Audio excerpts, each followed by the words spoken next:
Okay, let's load up a problem picture.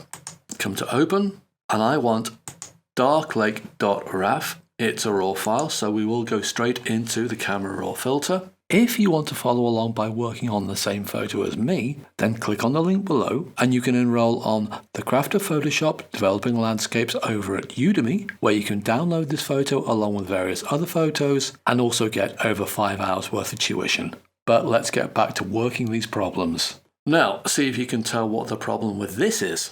On top of it being not a particularly appealing photo, it's way too dark. It looks like there's a little bit of blown out highlights just where the sun is off in the distance. The only real colour in this picture are some rather dull colours, and the rest is pretty much black. So the actual composition aside, I won't be putting this into any photography competitions anytime soon. But let's suppose that's the picture you've been given, that's the picture you have to develop. Let's do some emergency surgery on it, shall we? The first thing to say, this is a RAW file. This is your big advantage. What happens with a digital camera is that, putting it simply, whatever camera you've got starts out taking a RAW photo. But then, if it's not capable of giving you RAW files and it just gives JPEGs, what it will do is use whatever algorithms they programmed into the camera and try and improve the look of it. And that will be things like maybe tweaking the dark to light balance a little bit, maybe auto-correcting the color balance of the picture, and definitely applying a certain amount of sharpening to the picture, and then serves it to you as a JPEG, which typically will be quite a few megabytes less than a RAW file. And the reason for that is, once your camera tries to improve your photo, it throws away all the information it doesn't need. And in the case of a picture like this, well look, you've got all these trees which are completely dark. Your camera may decide they're all completely black, I don't need it, I'll throw all the information away. And once that information is gone, you can't bring it back. And so you'd really struggle trying to rescue this picture just by using a JPEG file. So if you are shooting in RAW, you've got a huge advantage. That said, a RAW file can't work miracles. And if things are just too dark or just too light, like a JPEG file, that information will be gone for good. So the key is trying to get the exposure right when you take the photo in the first place.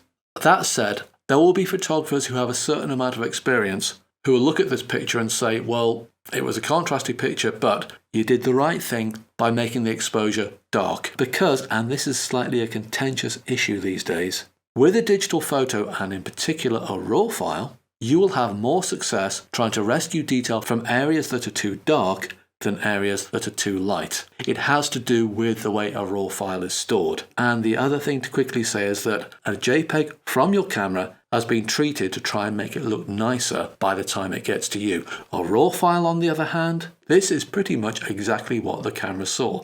The camera made no attempt to try and improve the photo. That is entirely up to you, which brings me to a very important point, that by default, a RAW file looks pretty rubbish. It is up to you to bring your knowledge to the table to make the image look better. Thankfully, this course is all about giving you that knowledge. So, on with developing this.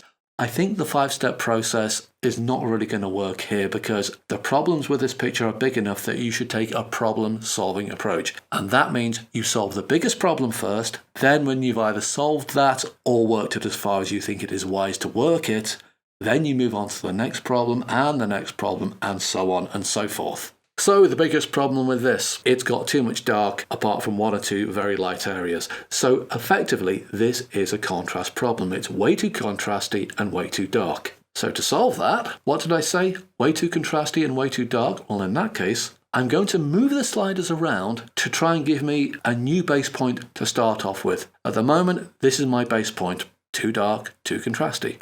But by reducing the contrast, I know it doesn't look better, and raising the overall exposure like this, and yes, I know it still doesn't look good. I'll take it further. I'm going to take the highlights way down, and I'm going to take the shadows and the blacks way up. And finally, I'm going to take the exposure and I'm going to move it so that you see that little hump of pixels in the middle of my histogram. I'm going to move my exposure up until they are roughly in the middle.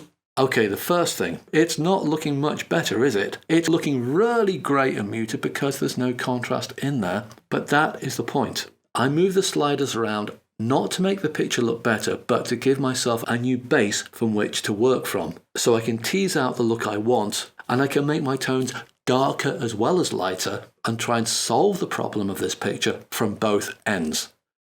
So let's give it a try. It's completely lacking in contrast, so let's up the contrast slider like this, and immediately, can you see, actually I'm starting to get quite a nice look to this picture. I'll take my contrast down to 0, and then I'll use my more targeted sliders here to tease out the lighter end and the darker end. And if you're going to do this, I suggest you work on the whites and the blacks first, and then you provide more subtle variation with the shadows and highlights slider. So blacks. Let's take that down a little bit. And by doing that, I'm getting more impact to the darker areas. I like what it's doing to this tree in the background. Remember, a few minutes ago, that tree was completely black. Take it down a little bit more, like this. And what about my whites? I'll start to take my whites up like this. I'm looking at the sky. I'm also looking at that sun in the background, just peeping over those trees. At the moment, that is too blown out. But I think for the good of the picture as a whole, I'm prepared to let it be blown out. In fact, I'll take a look at highlights. Yeah, you can see with the highlights, that's really blowing out those sun areas. I don't like that, so I will take that down. Instead, I'm wondering what some of these other sliders are going to do. Dehaze is going to have an effect on that, I bet. Let's take a look. Dehaze is providing more of an impact in the distance. I'm not too sure I want that. Let's try something like clarity instead. Clarity is making a difference, but it's starting to make the surface of this lake look a little bit too contrasty, so I'm not sure about that. I will zero out those two sliders. Now, what about texture? Texture is nice on the bark of that tree, but again, the picture is starting to look a bit too contrasty as a whole, so I will take that down. I think the texture, the clarity, and the dehaze are better off applied either as a linear gradient, a circular gradient, or paintbrush. Let's see what we've got. Can I take the blacks down a little bit more? That provides a bit more impact. And I'm starting to get much more of the kind of result I want. I will take a look at the colours in the picture. And if you're doing that, you start off with the colour balance or white balance, whatever you want to call it. So for the temperature, do I want it to be warmer or colder? This is a sunset picture. You can tell because the sun is lying low in the sky. So I'm wondering if I make it just a little bit warmer overall. That's just by a touch. But immediately that's starting to feel a little bit warmer to me, and it's just a little bit more inviting. Beforehand it felt just, well, cold. So I'll move to about there. What about the tint slider? I will give that a try because it is sunset, and sometimes at sunset you do get some rather nice pinky colours in the clouds. Is that going to make a difference? Possibly. I'll leave it there for now. What I will do though is come to my HSL adjustments and see what I can do with this. At the moment my saturation tab is selected. There are my various different sliders. Well, let's take a look at blue and see what happens with that. You can see when I move it up, I'm suddenly getting a very, very blue effect. That is a little bit too much for my liking. In fact, I will take that down. I want to raise the blue a little bit, but I don't want to make it too saturated. And if I'm moving the blues around, then aqua, yeah, it makes sense to move them around. Is that going to make a difference? A little bit of a difference. But at the moment it feels like I'm just wobbling that around to try and find difference for the sake of finding difference. So I will take that back to where it is. What about the greens? Well, I can try increasing the greens, but here's the thing. When you do landscape photographs, the chances are there's going to be greens in your photographs, especially when you live in a country like I do where it seems to rain half the time. But this is a good case of assumptionitis. You would think, oh, well, leaves are green, grass is green, therefore if I move the green slider, all the greens will be affected. Well, you can see some of the greens are being affected, but you will also find the yellow slider will affect the look of the greenery, the leaves, the grass, and so on and so forth, just as much as the green slider. There's a lot of yellow in greenery. Now, what about something like oranges? Is that going to affect? Yes. Can you see how it's starting to create a nice orangey effect to that sunlight and also to the reflections of the sun on the water? I quite like that. In fact, I'll come to the hue with the orange, and if I move the orange hue slider around, I can make it a more yellowy orange, which I don't like, or I can make it a more reddish orange, which is more like the kind of reddish hues I would expect to see around sunset. So move the hue slider around. Luminance, is that going to make a difference? Look, if I make that darker, actually, that's starting to make some of that orange more intense. And if you take a look at some of the orange around here, it's starting to give me the effect of those sharp localized colors you get in a sunset, which I do like. There's going to be yellow in there. What happens if I darken the yellow? That is starting to pull the whole effect in like that. So I will lower the luminance of the yellow as well. All right, I will leave it with that for the localized colors. What about, well, a blue? Let's take a look. I can lower those blues to make them a bit more intense.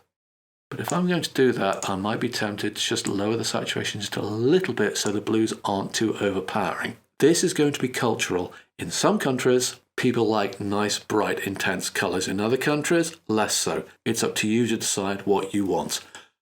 Okay, so far I've made some pretty big changes to this picture. I've managed to get back a whole load of detail from the shadow areas, but I bet you I'm going to have a bit of a problem with digital noise. And generally speaking, the more you get to tease out detail from the highlight areas and especially the shadow areas, the more of a problem you're going to have with digital noise. And with digital noise, there are two main kinds. There's your color noise, which looks like soft colored blobs, but there's also luminosity noise, which looks a bit like someone's been sprinkling salt and pepper all over your photo. So we really should deal with that now. And the place I'm most worried about it being is going to be in this sky area. Let's do this. And I think I can see some slight noise there. I'll do what I normally do. I will hold down my Alt or Option key and raise the masking slider so the sharpening algorithm is only affecting the edges of the picture. Let go again. And that means that those blank areas of blue sky are not being sharpened. And if they're not being sharpened, any noise problems are going to be less in that area. Now, what about noise reduction? This was ISO 400, which is actually quite low for an evening shot, but at the same time, we did rescue a lot of detail from the shadows. So I will raise that a little bit, and a little bit, and a little bit more. The chances are you will not be able to see what's happening here unless you try it yourself on a decent monitor, because I can just see little bits of noise being taken away. But as usual, I want to keep that fairly low. I don't want to really crank this up, because if I crank it up too much, great, you solve the noise problem, but look at these branches. They suddenly look like they've got cellophane wrapped around them. So I will take the value right the way down. And all that detail comes back in. I'd rather have the detail and the noise as opposed to very little noise and no fine detail. Now, what about, we've done HSL adjustments. Split toning I won't do. Lens corrections. Remove chromatic aberration. Let's zoom in on this bit. You see just around the edge of that branch, you can see a slight purple fringe. And possibly it's more difficult to see, but on the other side of the branch, you're getting a slight bluey-greeny fringe. That is because camera lenses aren't perfect. And chromatic aberration is what happens when sunlight, for example, hits your lens. The warmer frequencies, the red light, the yellow light, the orange light, travel at a slightly different speed to the cooler frequencies, things like blue, magenta, green, and what have you. And so they refract slightly differently. And because they refract slightly differently, you will find, and it's usually where you get things like dark branches against the light sunlight, a coloured edge on the side of your photos. And you can see that there with that slight light purpley band. Now, for the profile, remove chromatic aberration is turned on by default, but I'm wondering if we can do something better with this. Let's come to manual, defringe. See that? Now I've got a problem with purple here. That is a common enough fringing problem that you get your own purple slider. You can see it goes from intense to neutral. Tell you what, let's move this over so I can zoom right in on this image. I'll take my purple amount and I'll start moving it. You see that? I move the purple by just a little bit and immediately that purple becomes a much more neutral tone. Now the chances are if you've got purple on one side, you're going to have green on the other. Let's try sliding the green amount like this. That is more subtle because the green is quite similar in hue to that sky in the background, so it doesn't stand out as much, but it is there. And so just by moving the purple amount and the green amount by a little bit, I'm dealing with that fringing problem. Incidentally, the purple is working on this range here. You've got blue on one side, kind of an orangey colour on the other, and you can move these two sliders in the middle to mark the starting point and the end point of the hues that you want to target. Now, for the most part, it works fine, and by default, it is set to 3070.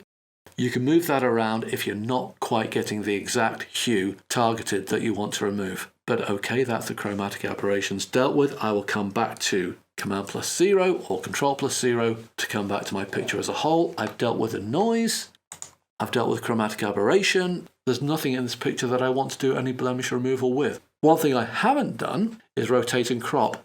But I'm looking at this picture and saying, well, do I really want to rotate and crop? And you know what? Look, I'll give it a try. Let's come to my crop tool, click and hold. 9:16 I think is going to be too wide. Let's try custom. And I'll try crop ratio. Instead of 9:16, I will try 10:16. I click on that. And then I drag out a box like this. This is an aspect ratio of 10:16. Which is still a very common aspect ratio if you're doing landscape photography, but it's not there by default, so you just define a custom setting. Now what about this? If I'm going to lose some detail, I'd rather lose it from the top because this area of blue sky is a little bit boring. It only starts to get interesting when you start to see the reflection on the clouds. I'll be tempted to move this down a bit because I want the base of this tree and also this slight bank on the path. That's a little bit of interest in the foreground. Can I move it down a little bit more? Because the trees in the foreground on the right, they are important, but the detail on the left, especially with that sunlight, are more important. I'll put the sun more or less on the rule of thirds, and I'll see what that looks like. It's made the picture slightly lopsided towards the left, so maybe I will come back again and pull out a little bit like this and enter. And that's just a little bit more balanced, but I'm not going to try and force nature to fit into my rule of thirds philosophy. When it comes to creative stuff, having a philosophy like where to place things according to the rule of thirds is all very nice, but I think it's all too easy to start messing things up because you're trying to follow your philosophy too rigidly. Okay, I think I'm getting there. I will create a radial filter. I'll draw it out like this and bring it to about here and take it out to the sides like this. Now let's crank up the exposure so I can see clearly what's being affected. I want this to be affecting stuff on the outside, so I'll come down to where it says outside here. The feathering I will take down because I want it to affect more the corners and for it to be a little less gradual. I'll take it out a little bit so it's only affecting the corners. Then I will reset my local correction settings. I will make the outside a little bit darker, just a little bit, because I don't want people's eyes wandering off around the outside of the picture. To that end, maybe I'll reduce the sharpness down a little bit, maybe I'll take the clarity down a little bit, and maybe the texture, just so as much as possible, without wanting to be too obvious, I'm just trying to get the outside of this picture to mind its own business. I'll make the feathering a bit sharper so it's not affecting these clouds quite so much. Also, I will come to my brush, it's set to minus, and I'm going to get rid of this effect just on this grassy area, just in the foreground, because I think that is a point of interest I would like to keep in the picture. If you think about it, that's the tree you're standing next to, so you kind of imagine your feet as being next to there. So I think that does deserve a bit of detail. And for my radial filter, then I will come to New, and I'll apply another one here, just where the sun is, and I will make it elliptical like this. I want it to be affecting what's happening on the inside.